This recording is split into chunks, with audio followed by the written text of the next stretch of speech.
eta ongi etorriak saio berri batera, gaur maiatzak 5, astelena, bi elkarrizketa berri izango ditugu. Gaurkoan, Garbiñerekin egongo gara hemen platoan, LAB sindikatutik datorrena. 03ko intersindikalak Nafarroako Udal eta Kontzejoen Federazioaren eta Hizkuntza Departamentuaren arteko lan batzordean sartzea eskatzen ari da, eta honen inguruan hitz egingo dugu berarekin. Eta beste alde batetik, Jon Urbietarekin egongo gara. Jon Urbietak Zu Festak izeneko liburua kaleratu zuen duela 2 urte eta honen inguruan hitz egingo dugu berarekin. Baina bi elkarrizketa hauekin hasi baino lehen, goazen gure betiko edukia ikustera.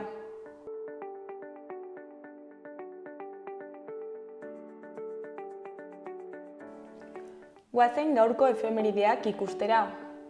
Gaurko egun batean, 1873ko maiatzaren 5ean, Donostia inauguratzen zuten harresiak eraisten hasi ziren. Donostiar asko eraisketa lanak ikustera hurbildu zen. Abesbatza batek Jose Ramon Santesteban konpositoreak espresuki sortutako pieza abesten zuen bitartean. Urte batzuk geroago, 1945ko maiatzaren 5ean, Mautaseneko nazien kontzentrazio esparrua askatu zuten tropa aliatuek. Austrian kokatua Bigarren Mundu Gerrako preso politikoek lan esklaboak egiteko diseinatu zuten. Presoekin egindako esperimentuak ere izan ziren bertan, eta metodo ugariren bidez 120.000 pertsona inguru hil zituzten. Nazien kontzentrazio esparruetara deportatutako euskal herritarrak 600dik gora izan ziren, gehienak Mautausenera bertara. Egun berean baina 1981ko maiatzaren 5ean, Irlanda iparraldean Bobby Sands Irako militantea hil zen gose grebaren 76. egunean. Baraundian zela Sands legebiltzarrerako hautatua izan zen Sinn Féin alderdia ordezkatzeko. Gobernu britainiarrak beren preso politiko izatera onartzezala lortzeko borroka luzearen parte izan zen greba. Eta bukatzeko, 1981ko maiatzaren 5ean, udalerri euskaldunen mankomunitatea sortu zuten 19 udalek. Aintzarzabalen udalerri euskaldunen egunaren ospakizunen baitan herritarrei zerbitzu eman nahi zieten udaletako harresiek uema sortzeko batzarra egin zuten. Festa eta aldarrikapena uztartu zuten egun hartan.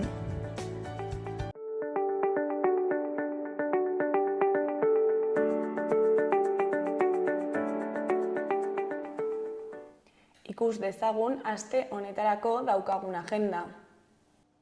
Maiatzaren 7ean, asteazkena, Luis Lizarraga kapitainaren liburua aurkeztuko dute Karrikirri elkartean. Juan Luis Larrazak Luis Lizarraga kapitaina liburua aurkeztuko du Karrikiri elkartean, arratsaldeko 7etan. Peio Monteano izango da aurkezpenaren gidari. Eleberriak kapitainaren bizitza kontatzen du 1473–1521 arte. Bertan bizi zituen Nafarroaren aldeko borroketan biziki parte hartu zuelarik Nafar erreinuak jasan zituen erasotzaileengandik libre izan zedin. Kontakizunean zehar bere bizitza pertsonala eta bere familiarena ere tartekatuko ditu.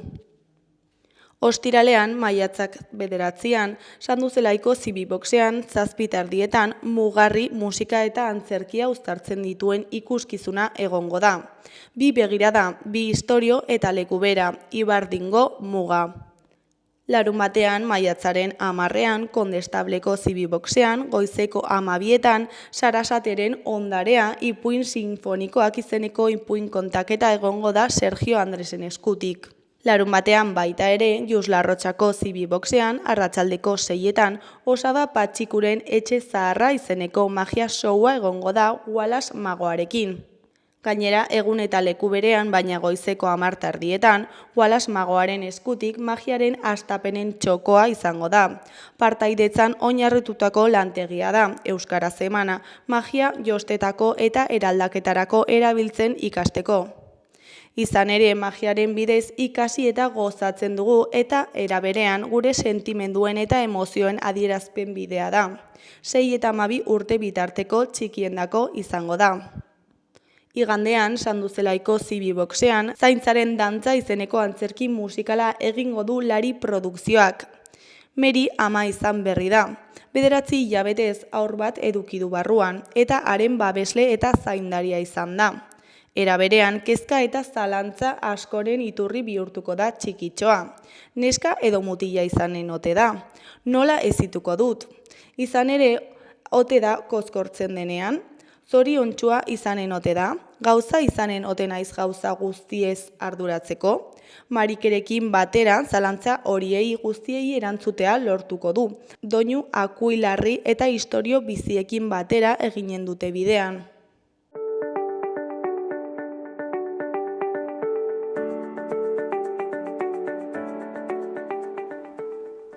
Ikus dezagun gaurko egunkarien azalek zer dioten. Diario de Notiziasen titular nagusian, gobernuak tokiko produktua sustatuko du kontsumitzaileari bermeak emateko. Elikagaiei kalitatearen legeak onura fiskala eta laguntzak ezartzen ditu kilometro zero kontsumoa sustatzeko.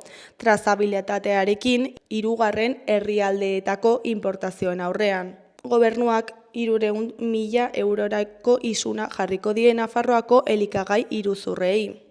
Argazki nagusian, Moja Ollart dugu, 21 kilometroko gizonezkoen sailkapenean 3. postuan geratu zena. Honen titularrean, Monrealeko Extreme Iga ausartentzat bakarrik. Traia, natura eta 400 parte hartzaile gorantzko desafio atletiko batean. Hori koloreko beste bi albisteetan, goikoan Tudelanok bere jarraipena ziurtatzen du. Behekoan, Osasuna Promesasek galdu egin du Bigon. Erdian, Patxi bera dugu, Arartekoa Nafarroan. Honen arabera, oposaketa batean trebetasun sozialek ezagutzak adina edo gehiago pisatu beharko lukete. Goi eskuin aldeko lerroburuetan hau irakurri dezakegu. Alde batetik 21 etxe urez beteta Iturmendin, urtronba garrantzitsuen ondorioz. Beste alde batetik zainzuri freskoa deikatzeluko jaiaren erakargarrietako bat. Diario de Navarraren titular nagusian, kalifikazioa duten 10 etxe bizitzetatik 7 energia eraginkortasuna eteten dute. Iaz 6.588 ziurtagiri berri erregistratu ziren Nafarroan laguntzengatik. Argazki nagusian, Iturmendiko txorralde ingurua dugu gainezkatzeen ondorioz kaltetuena izan zena. Argazkiaren titularrean, Iturmendin urak hartutako etxebizitzak eta kaleak irakur dezakegu. 20 etxebizitza inguruk uholde ura jasan zuten Urbasako hegaletik eta atzo 2 errekastok gainezka egin zuten. Eskuineko aldean, kartzela beste gizon bati aurpegia kristal batekin zartatzeagatik etxabako izen. Goiko berrietan, batetik deikaztelu arro dago bere zainzuriaz. Bestetik, Peto Aspazeren errezeta. Azkenik Tudelanok irabazten du eta salbazioa zilagitzen du. Gara egunkariaren titular nagusian Begoña Alfaro Nafarroako etxebizitza departamentu buruaren hitzak ditugu. Merkatuko barra libreari mesede eginten dion sistema batetik gatoz. Argazki nagusian Bart gaueko atletik eta Errealaren aurkako partidaren une bat dugu. Honen titularrean berdinketa futbol gutxiko eta brega handiko euskal derbian. Erdian dauden berrietan, goikoan Israelek 2 errefuxiatu gune eraitsiko ditu. Behekoan laboristek boterea suntsitu eta mantentzen dute. Eskuin aldean, goikoan Aroztegiako auzipetuak absolbitzeko kanpaina. Honen behean, Loreto Mauleon aktorearen hitzak ditugu. Isildutako emakumeen belaunaldi hori ohoratzeak motibatu egiten ninduen.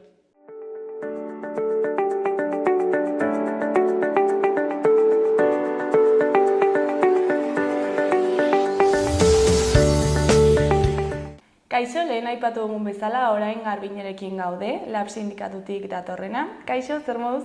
Ongi. Bueno, Lab sindikatutik zatoz, baina 03 intersindikalaren izenean zatoz, ezta? Zer eskatzen ari zarete Nafarroako udaletako kontsejuen federazioaren eta hezkuntza departamentuaren arteko lan batzordean sartua altzatea, ezta? Eta, bueno, kontatu guzu pixkat zer den batzorde hau zertan datza. Batzorde hau lan batzorde bat da, eta Nafarroako Gobernuko Hezkuntza Departamentuak eta Nafarroako Udal eta Kontzejoen Federazioak biak elkartzen dira, eta orain arte, hemendik aurrera hasiko dira hilabetean behin elkartzen. Daramate ja denbora bat hor pixkat gehiago elkartzen. Hau sortu zen 2022an edo 2023 alde horretan, eta hasieran ez ziren gehiagire elkartzen, eta ja badirudia pixkat martxa hartzen hasi direla, eta hilabetean behin elkartzen dira. Eta zeintzuk dira pixka batzorde honen funtzioak edo helburuak edo zer egiten dute? Batzorde hau sortu zuten hezkuntza ikuspegia eta kudeaketa amankomuna bat bilatzeko, bide hori egiteko. Orduan, finantziazioan inguruan, konpetentzien inguruan, lan baldintzen inguruan, horren inguruan, pedagogiaren inguruan ere. Eta 03 intersindikalarentzat zergatik da garrantzitsua batzorde honetan sartzea? 03ak ez duelako inolako interlokuziorik Nafarroako departamentuarekin. Ez dago inolako fororik, inolako elkarrizketa biderik beraiekin. Orduan aukerrega bakarra da beraiei idatzi e-mail bat, deitu eta beraiekin bilera bat jarri, baino oso zaila da bilera horiek bueltan jasotzea, ez ditugu normal oso zaila da haiekin biltzea. Orduan, ulertzen dugu hor hitz egin behar dugula eta hor egon behar dela gure iritziak konpartitu, eta ez guk asko daukagulako, langileak asko daukagulako horren inguruan hitz egiteko. Osea, bai, egon behar da elkarlan bat, ez? Egon behar da elkarlan bat, eta ez dugu fororik, orduan pentsatzen dugu foro hau da existitzen 03an, gaur egun existitzen den foro bakarra, horretan udalak daude, departamentua dago, eta falta da langileon beste hanka hori. Guk ezitzaiak ezagutza handia daukagu pedagogian, zertan ze arazoak dauden eskoletan, ze beharrak dauden eskoletan, daukagu harreman zuzena aurrekin, gurasoekin, udalekin ere, orduan pentsatzen dugu oso garrantzitsua dela gure hitza hor ere egotea.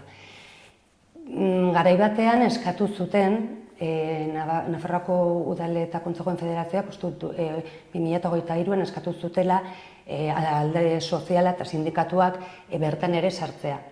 Baina departamentutik ez zuten onartu. Baina hori, hori. Eta, azkenean zuek zarete bizi duzuenak aurrekin, eta garrantzitsua da ere hor egotea. Eta zergatik edo ze arrazoi eman zituzten zuek bertan parte hartu? Ez dakigu, gu ez gaude foro horietan, hori da, gu badakigu hori federazioetik esan dutelako, baina ez dakigu nola izan zen bidea eta nola beraik bai proposatu zutela.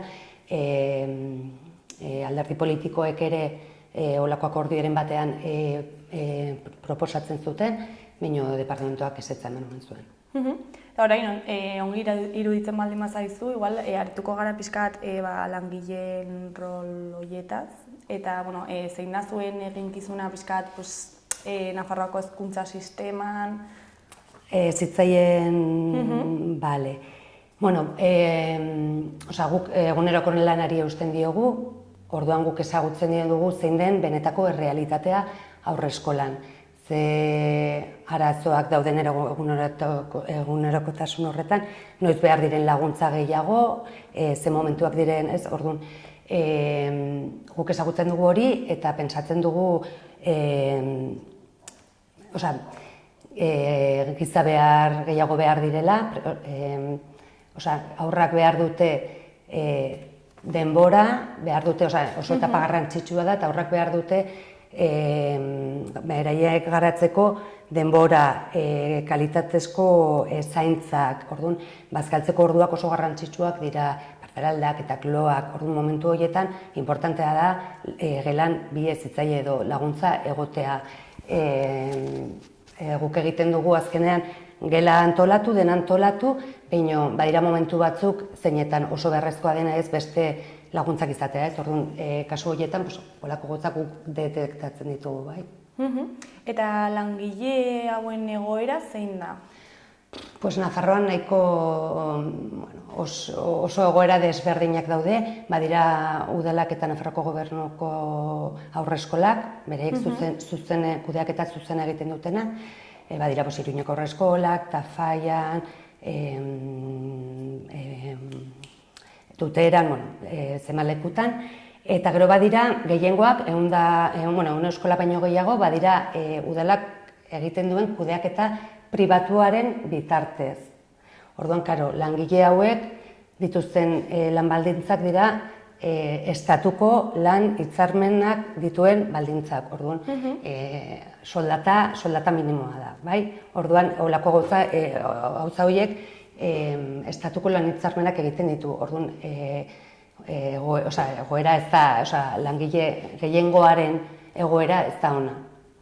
Eta eskatu duzue hitzarmen propio bat sortzea hemen Nafarroan? Hori labetik bai ari garela horretan lanean, eta dramaguia denbora horretan lanean, eta hori Nafarroan behintzat lan hitzarmen bat egiteko.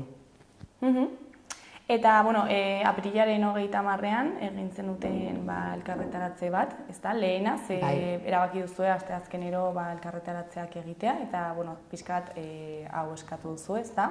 Eta zer moduz joan dira elkarretaratzeak? Elkarretaratze hau bereziki da lan batzorde honetan sartu ahal izateko, bai? Orduan, erabaki genuen departamentuan bertan elkartzea, pankartaren hor bertan elkartzea, goizean, departamentukoek ikusgaitzaten eta entzungaitzaten, orduan pentsatu dugu asteazkenero goizeko 9:30 elkartzea, eta hori, asteazkenetan elkartzen dira, normalean federaziokoek eta departamentukoek, orduan ideia da beraiek ere momenturen batean federaziokoek etortzen diren egunen, edo momenturen batean beraiekin egoteko sartzerako amaitzat, beraiekin egoteko aukera izatea. Eta momentuz, bakarra den duzue, pentsatzen dut erantzunik ez duzuela jaso, ez? Bai, justu aurreko egunen izan zen, orduan momentuz erantzunik ez da jaso, pentsatzen dut pixka luzatuko dela, baina itxaropentsu gaude. Aurreko egunean eskertzekoa da medio asko etorri zinetela, bai, irratitik, egunkaritatik, eta gaur hemen egotea ere asko eskertzen dugu, ze transparentea den etapa bat dela pentsatzen dut, gutxitan agertzen da, eta arazo larriak daudela pentsatzen dut, bai langileen aldetik, eta baita eskolak eta kudeak eta egiten ari den, pentsatzen dugu departamentutik ez dela plangintza bat, ez dagoela plangintza bat hor 0-3-rako. Partxeak jartzen dituzte orain orain doakotasuna eta plaza gehiago onditu behar dituzte, LOMLOEkia ere badi esaten du 0-3a hezkuntza etapa, beste hezkuntzako etapa bat dela, eta orduan saiatzen ari dira plaza horiek handitzen, baina ikusi behar dugu nola ari diren hori egiten, pentsatzen dut plangintza bat egin beharko luketela, eta gauzak ongi pentsatu, mapeatu, non dauden beharrak, eguk intersindikaletik oso argi ikusten dugu 0-3 zikloa batuta egon behar duela, ezin dela 2 urteko gele eskoletara eraman, barkatu hartu behar pizkabat.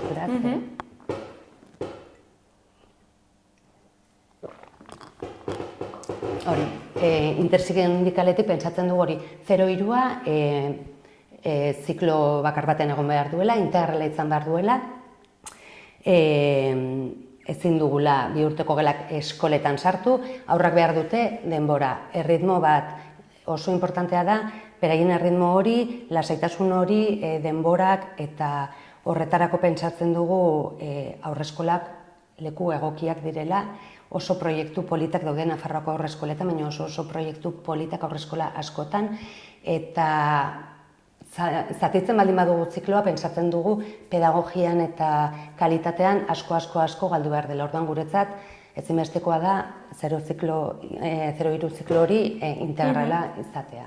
Ze orain, komentatu duzu 2 urteko gelena, ikastetxe batzuetan ezarri nahi duten sistema da, ezta? Eta zertan datza hau, 2 urteko gela horiek ikastetxe arruntetan edo handiko ikastetxetan, aur handiko ikastetxetan sartu nahi dutela, ez? Bai, ja hasi dira, bigarren urtea izango da ja horrengoa, eta horrengoz proiektu pilotoak izan dira, 3 eskoletan jarri dira, egin diren ebaluazioak, departamentuak atera dituenak onak direla diote, baina, guk langileekin hitz egin dugu zuzendariekin eta inork ez du ikusten, hezitzaileak oso bakarrik sentitzen dira olako eskola handi batean zaintzak egiteko orduan, hezitzaile bat egunean falta bada, zaintzak egite dituzte aurre eta lehen hezkuntzako irakasleak, orduan izan daiteke irakasle desberdin bat ordu bakoitzean gela horretan, orduan, karo, adina horretan atxikimendua oso garrantzitsua da, bildurrak daude, behar dute pertsona berdina edo aurreskola batean ez baldin badago ondoko gelakoa dago, harremana daukate, oso egoera desberdinak bizi dituzte langile horiek 2 urteko geletan eta aurrak are gehiago. Dauden espazioak orain arte gela bakar bat izan dute, patioak ez daude egokituak, ni hezitzaile bezala oso zaila ikusiko nuke aurrekin ongi egotea. Bai, eta oso txikiak dira eta behar bereziak dituzte, ez? Behar dute gehien bat, lasaitasuna behar da, eta eskola batzuetan tinbrea jotzen du orduro. Eta hauek behar dutena da lasaitasuna. Bat egon daitekeelo, beste bazkaltzen dagoen bitartean, behar dena da giro lasaia, eta hori aurre eskoletan, seguntasin horretan, giro superlasaia dago, eta hori eskola batean ez da existitzen, beste ritmo bada. Beste gauza batzuetan ari dira. Eta uste duzu horrela ere azkarrago hezitzera behartzen ditugula aurrak? Bai, azkenean ez gaude beraien garapena errespetatzen ari. Beraien beharrak, ez gaude beraien beharrak errespetatzen ari. Eta gero, 0-3 zikloari dagokionez, ze erronka estrukturala aurkitu ditzakegu oraintxe bertan? Erronka estrukturala, txuletika begiratuko dut. Zegoen bukaeran, ez?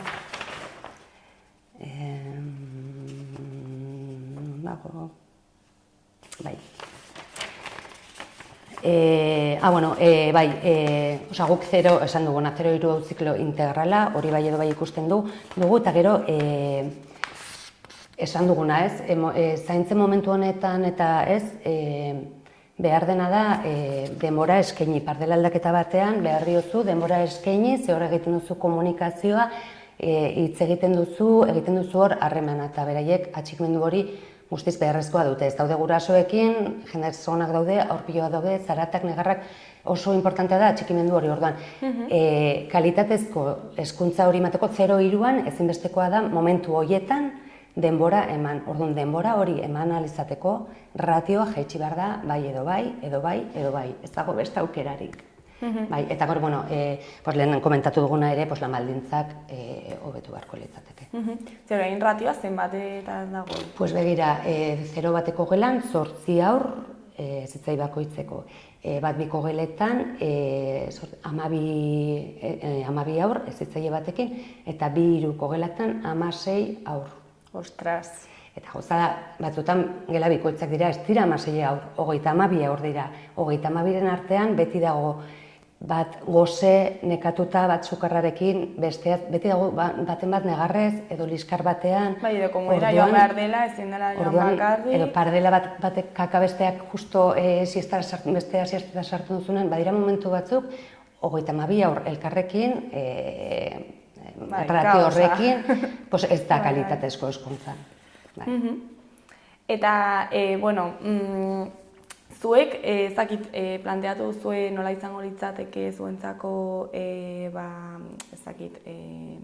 ratio idealak edo egoera ideala 0-3 etapa horretan? Ez dakit ratioen inguruan, ez dakit esaten ze ratioak izan beharko lukete,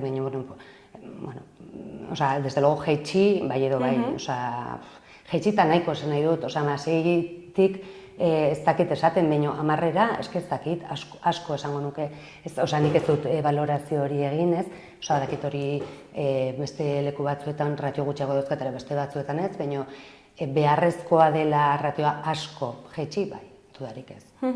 Eta ez berdintasuna ikusten duzue ziklo honetan jabetza pribatua eta publikoa denean? Begira, jabetza publikoa dagoen lekuetan instalazioak beste erabatzueketakoak dira.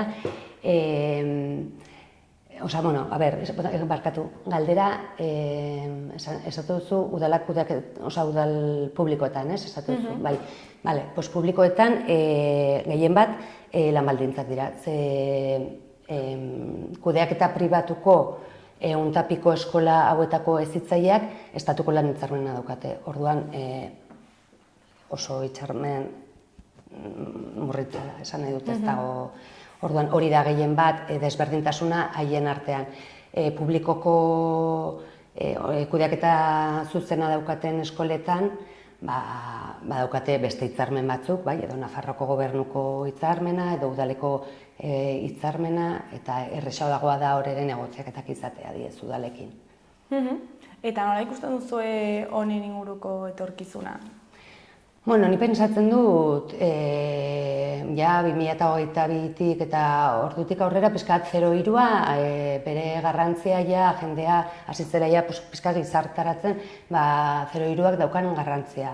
Orduan, poliki-poliki, ni pentsatzen pedagogia egin dela, pedagogia asko egin da, eta, ni txaropentsu naiz, ez dakit, pentsatzen dut bide bat dagoela egiteko, oso prekario gaude maila guztietara, orduan hobetzeko aukerak guztiak, esan nahi dut. Gauza da hori, mahai batean sartu eta hasi hizketan, eta nik dakidana zuri esan, gero ulertu beharko dut, zuk hemendik ezin duzula pasa, baina esan nahi dut, eske elkar ulertzea, elkarritz egitea ezinbestekoa. Eta nik pentsatzen dut, momentu ona dela, Nafarroako udal eta federazioak arazo pilo bat dauzkate eskola hauek aurrera ateratzeko, diru aldetik arazo pilo bat dauzkate, orduan beraiek ere eskatu izan dute, momentu batean baino gehiago, orduan guk hor egoteak pentsatzen dut lagundu behar digula guztioi ikusteko ze arazoak dauden, eske ez da besterik, ez dakit zergatik zebildurra. Egu Jimeno jauna ez dela oso langileekin hitz egitearen zale, baina esan nahi dut eske guztion lana da, ez dakit guztiok aportatu dezakegu gure neurrira, bai? Eta, zuek ere hobeto ulertuko duzu, hor zaudetela ez?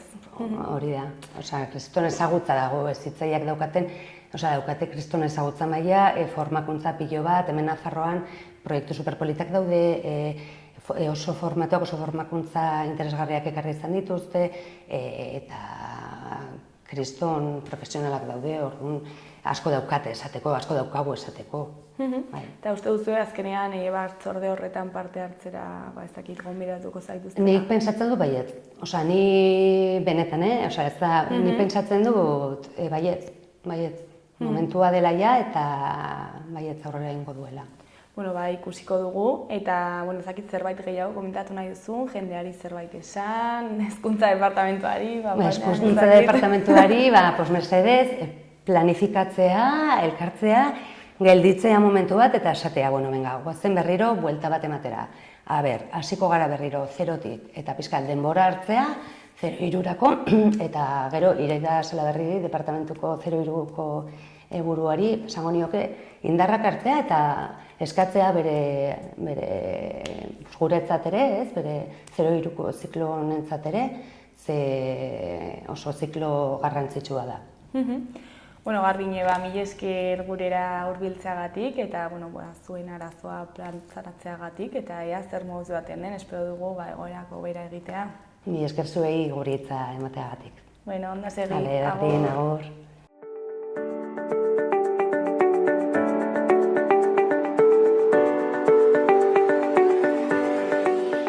Gaurko eta biharko eguraldiaren iragarpena ikusiko dugu orain. Gaur, astelena, temperatura maksimoak nabarmen jaitsiko dira. Iparraldean 15 edo 16 gradu ingurukoak izango dira, eta hegoaldekoak pare bat gradu baxuagoak. Goizean zerua estalita egongo da eta zaparradak botako ditu, batez ere Kantauri isurialdean. Arratsaldean euria noizbehinkakoa izango da eta ostarteren bat zabal daiteke. Egunaren amaieran elurkota 1200 edo 1300 metrora egongo da. Ipar haizea ibiliko da, bolada gogorrekin kostaldean, eta Ebro ibarrean ziertzoak joko du. Astearte goizean zerua oso hodeitsu egongo da, eta zaparrada batzuk egingo ditu, batez ere Kantauri isurialdean. Elurkota 1100-1200 metro inguruan ibiliko da. Arratsalde amaieran eta gauean hodeiak gutxituko dira eta atertzera egingo du, batez ere barnealdean. Elurkota orduan 1500 metro ingurura igoko da. Ipar haizea nagusituko da berriro eta temperatura minimoek behera egingo dute.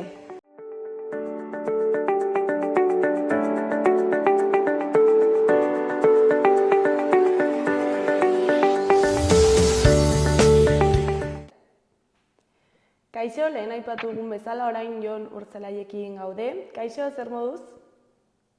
Kaixo, egunon. Bueno, zu festak izeneko liburua kaleratu duzu, ezta? Bai, duela 2 urte argitaratu zen, eta pozik nago harrerarekin egia esan, oraindik hemen gabiltza horrekin bueltaka. Eta bueno, zertan datza liburu hau, kontatu guzu pixka bat. Bueno, liburu honek egin nahi zuena, zen pixka bat musika jaialdi handiak gaur egun zer paper jokatzen duten gure gizartean aztertu eta ulertu, ez? Hori zen pixka bere asmoa. Eta bide horretan pixka bat bestelako kontu batzu ez ere aritu naiz, ez? Ez dakit, nolabait jaialdiek paper jokatzen duten, euskal identitatearen eraikuntzan, kulturaren erabilera zein den gaur egungo gizartean, hirien eraldaketak ze lotura izan duen kulturaren erabilera horrekin, eta pixka bat, bestelako kontu batzu ez ere aritu naiz, beti ere musika jaialdietatik abiatuta. Eta zergatik erabaki zenuen honen inguruan idaztea? Ikusten nuelako falta zela alako diskurtso txigora bera elaboratu bat gaiari buruz, ez? Iruditzen zitzaidan musika jaialdiez hitz egiten zela nahiko akretikoki, nolabait goraipatuz bertaratutako zalen kopuru erraldoiak, ustez hirian utzitako dirua eta halakoak. Eta kritikak egotekotan, ez zeudela behar beste landuak edo gehiago geratzen zirela pixka bat barra hartzeko iruzkinetara, ez? Eta halakoak ere behar dira, baina irutzen zitzaidan falta zela zerbait, ez? Falta zela pixka bat lotzea fenomeno ezberdinak eta egitea irakurketa orokorrago bat. Eta hori, sentitzen nuen zulo hori betetzen saiatu naiz. Eta oraingo jaialdiak aztertu dituzu edo ezakitera aldaketa bat ere aztertu duzu? Musika jaialdiez aritzeko, ezinbestean hori egita sentitzen nuen zela beharrezkoa, ez? Pixka bat bilakaera aztertzea, eta hortarako 60ko hamarkadatik hasten naiz. Eta, musika jaialdiek jatorrian ze esangura zuten, ze helburu zeduzkaten, eta hori nola joan den eraldatzen, hamarkadaz hamarkada, ez? Orduan, pixka bat irakurketa historiko bat edo egiten saiatu naiz, eraldaketa horiek hobetu ulertzeko. Eta esparruari dagokionez, non jarri duzu helmuga edo? Euskal Herriko fenomenoak aztertu ditut, edo esan ditut, bestela esan da, agian fenomenoak Euskal Herrian ditako arrastoa, edo ez? Horretarako mundu osoko jaialdiak ere aipatzen ditut, batez ere estatu batuetakoak eta Ingalaterrakoak, zean, Ernamuina doan dago, musika jaialdi kulture kontrakulturalekoak edo nahi baldin bada. Baina beti ere Euskal Herriko egoera izan dut helburutzat, ez? Hemengoa ulertzeko, bestelakoak ere aletu ditut, baina batez ere Euskal Herria izan dut helburua, bai. Eta beste lekuekiko konparaketa hori eginda, ezakit, ezaugarri bereziak ditu hemen Euskal Herriko jaialdiak?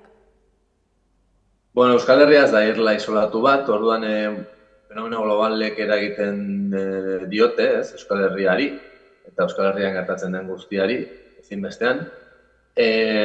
Baina, dauka hemengo kontuek, daukate irakurketa propio baden beharra, eta berezitasun batzuk, ez. Esaterako, zakit musika jaialdiek hemen, lotura handia izan dute aldarri nolabait nazionalarekin, agian ez dela horren ezaugarri garrantzitsua izan beste lurralde batzuetan, hori agian bereizgarria da, eta baita ere egia da hemen badagoela sare bat, nolabait ekitaldi handiez harago, bestelako kultur eredu bat ere sostengatzen duena, eta hori agian ez da horren erraza topatzea beste toki batzuetan, ez? Orduan, ezaugarri horiek adibidez, hemengo panorama edo berdina egiten. Eta euskararen papera jaialdi hauetan aztertu duzu? Bai, agian ez dago nolabait horri buruzko analisi berariazko bat edo, baina bai. Euskararen erabilera eta erabilera horren zergatia ere, ez, nolabait aztertu dut, ez? Batzuetan sentsazioa daukat euskara jaialdi batzuentzat dela elementu bereizgarri bat, nolabait exotikismo puntu bat ematen diona edo desberdintzen duena Espainiar estatuko beste kompetentziatik, ez? Nolabait badago zerbait berezia euskara dena eta erabiliko dugu gauzak izendatzeko, baina hortazarago zaigu esango nuke berezik interesatzen. Eta beste jaialdi batzuetan, kontrakoa ez, nik uste badela helburuetako bat, justu euskararen erabilera sustatzea eta bultzada bat ematea euskarari, ez. Orduan, bai, euskararena bada gai bat Euskal Herrian noski eta islatzen da musika jaialdietan ere. Eta musika jaialdi hauen bilakaera horretan, euskararen egoera nola aldatu da, erabilera hori nola aldatu da? Egia esan izan da, eta uste badudela arrazoi pixka bat hori izan duenak, euskal kultura duela ez horren bestera arte, euskal kulturaren, euskal musikaren, batez ere musikaren izan handiak kontrakulturalak izan dira, edo oso modu militantean edo Londresean eta areketako kultura bat ere bada gurea. Eta hortik, eta nolabait ezinbestean bestelako aldarriekin ere lotura bat izatetik, euskarak batez ere jaen, agian Nafarroan eta iparraldean ez hainbeste, halako normaltasun sentsazio bat edo lortu du, eta ontzat eman da, euskararena badela lorpen bat, ja da egin duguna, eta horren, ez dela horren modu ez dakit nola esan zuharrean edo bizi behar gai hori, eta euskara dela beste erabili daitekeen edo ez, baina salbatua dagoen kontu bat, eta hori islatzen da jaialdi ez harago, baita ere musikaren munduan euskararen erabileran, berriro diot gehiago agian eaen gertatzen den fenomeno bada. Eta lehen aipatu duzu, liburua duela 2 urte kaleratu zela, baina noiz hasi zen sortze prozesu hori eta nola izan da, nondik jaso duzu informazioa ezakit hausnarketa hau egin ahal izateko? Nik uste, nolabait arra nire buruan eta pixka bat asmoa 2019an edo hasi zela, gero argitaratu 2023an egin zen, hor badago 4 urteko bide bat.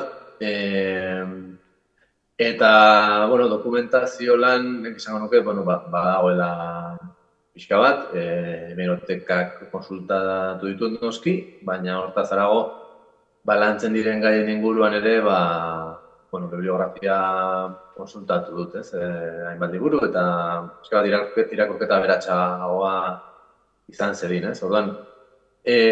Hor dago, pixka bat lan hori bitan banatuta, lehenengo analisiaren zorroztasuna, lortzeko, dokumentazio lan bat, eta gero ja da idazketarena, eta edizioa, edizioak ere hartu zuen denbora pixka bat.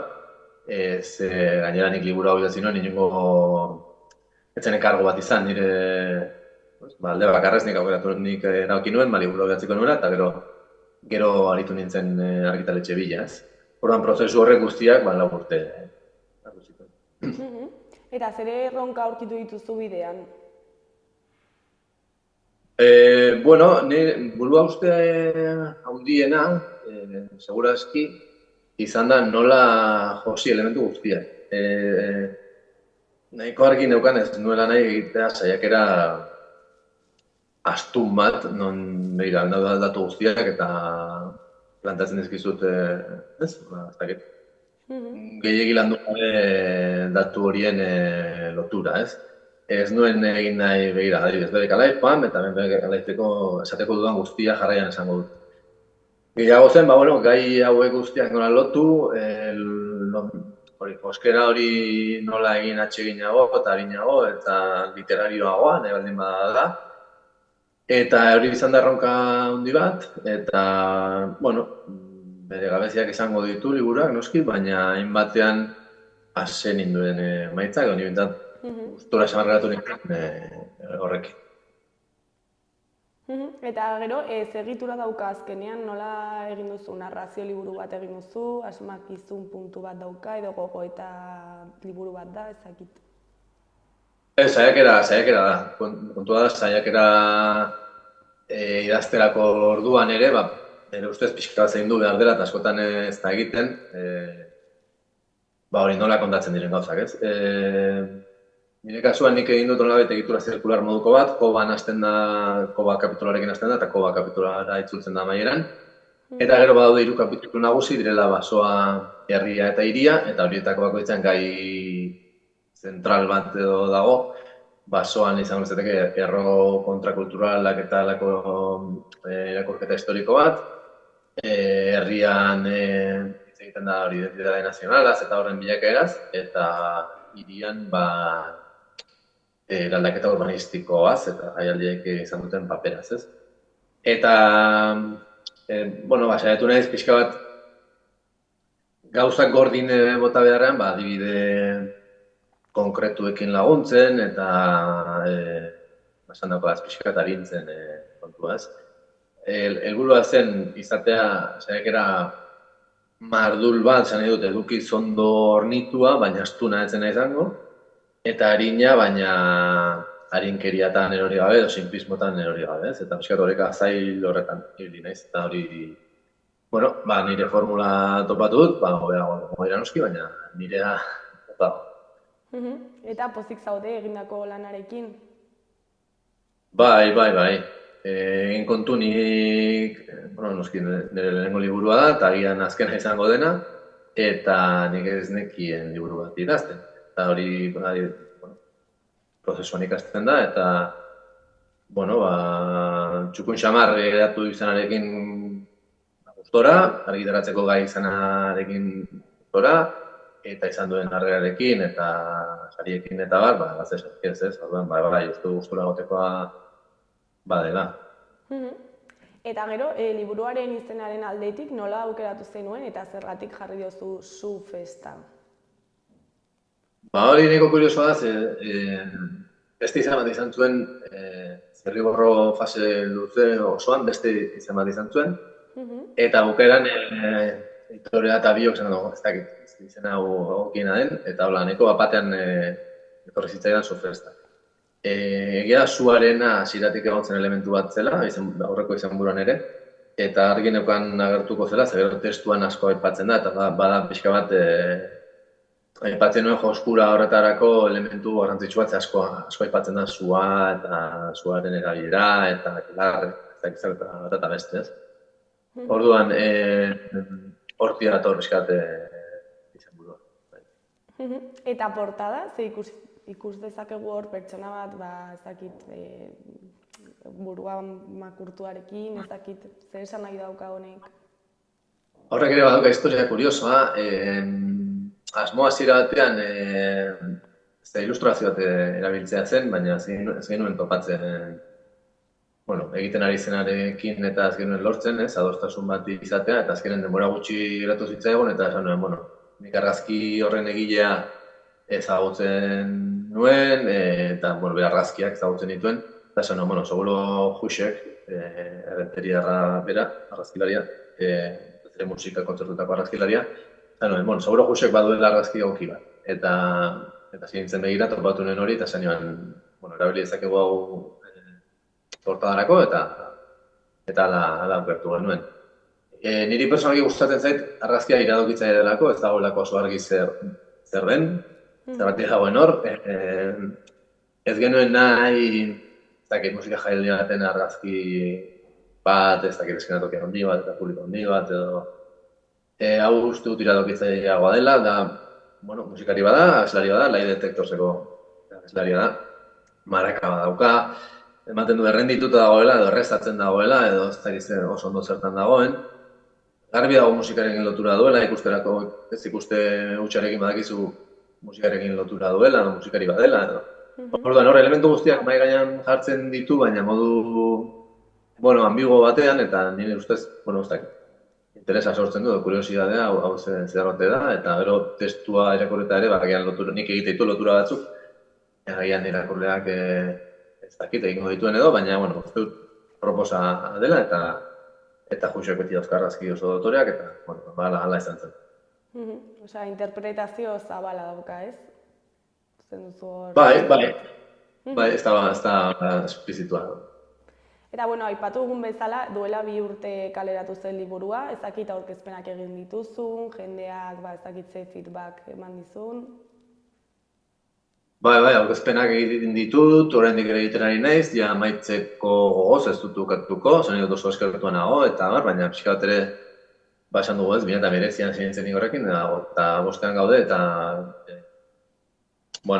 kapitulak izteko gogare badaukat, baina, bai, oso pozinago aurkezpenetarako ditu izan daudelako, mai inguruetara, elkarrizketak ere asko, eta hori erantzuna oso positiboa izan da orokorrean, ez? Askotan, niri hitzak gertatzen zait, nire buruarekin aspertzen naiz, beti berdinak kontatze horrekin, baina jendeak agian lehen aldiz entzun zaitu, ez? Eta konturatzea interesgarria iruditu zaiola esateko daukazuna, eta zalantzak sortu dizkiozula, edo, zer pentsatu eman diozula, oso polita da, ez? Eta oraindik ere gertatzen zait, eta ikusi dut gainera, gizartean, zegoela interesa, liburuak lantzen dituen gai horiek jorratzeko. Zegoela goze bat, nik ikusten nuen zulo hori, jende gehiago ere sentitzen zuela, eta nahi zutela erantzun bat bilatu, edo horri buruz gogo eta bat egin. Eta ez dakit ze asmorekin egin zenuen liburua, orain ja behin kaleratuta ez dakit asmo horiek bete diren, eta ja 2 urte pasata, zer da espero duzunaz orain liburu honetaz? Helburua bazen, hori, elkarrizketa bat bai, baina eztabaida sustatzea, gauzi batzuk zalantzan jartzea, edo horiek buruzko eta egitea. Uste dut lortu dudala, batean, esanako aurkezpen horiengatik, eta, uste dut gizartean sortu dela eztabaida bat auziari buruz, ez dut esango liburuagatik bakarrik denik, baina bere aletxoa jarri duela uste dut, horregatik oso pozinago. Eta zer espero dut joan, nik esantzun nago, nik argitaratze hutsarekin eta pozin nengoen, orduan ez dute zer espero, etorriko dena, ongi etorria izango da, baina ez daukate nolabait gose batea zeratatzen den uste dut. Hori, bere helburuak bete dituela batean eta bere bidea egin duela, eta jendeak topatzen duela ez dakit nahi zuena, baina nahi zuenetik gertu egonetik zerbait, liburuari heltzen dionean, eta hori ere bazen helburu bat, hori gai honi buruzko gogo eta sustatzea, ez da lortu duela. Eta ja bukatzeko, Jon, ez dakit zerbait gehiago komentatu nahi duzu, jendeari zerbait esan? Ez, eskertzen izkizu galderak, gonbita ere bai, Eta ez daukat zerola horretxe. Bueno, zuri eskerrak eman, gurekin konektatzeko tartetxo bat ateratzeagatik, eta ea zer moduz joaten den liburuaren etorkizuna. Bale, eskerrik asko zuei.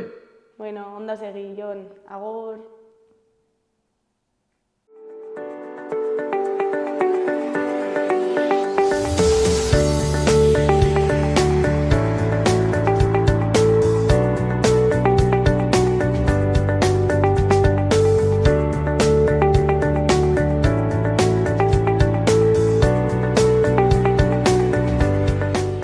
Gaurkoz hau izan da dena, bihar itzuliko gara eduki eta elkarrizketa berriekin. Mila esker zuen arretagatik, bihar arte, agur!